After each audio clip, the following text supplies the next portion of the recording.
करके तो आप साड़ी जान ते बन गई है, तू वो तो मजे गिंदे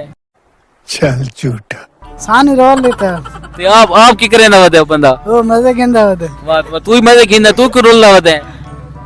आशिक रोल है नहीं क्यों रोल वदे ना सोचण दी गल एक बंदा तो दलील करके लगे गया ते तुसा कमले थे वदियो फायदा कोई फायदा है कोई फायदा ही कोई कोई फायदा ही कोनी। कोई और शेर सुना और शेर सुनावा जल्दी कोई सवाल जवाब दिल दुनिया का मुनाफिक सही तेरे कांटा यार पराए ना तेरा हुक्म तो रात अंधेरी वेच कदी छोड़ के गया दराए ना जदा बनिए लोड़ तो भज पे हाँ आजमाइशा तू घबराए ना कोई ओझा साबित कर जिते तय सदिया तस आए ना अरे हाय वाह वाह वाह बस केड़ी जान साबित करा कि तू नो सड्या ते तू गया नहीं बराबर फसाया है तूने मुझे देख जाइए तो सदिया नहीं आया बाबा अच्छा सानू नहर वाले पुल ते बुला के ते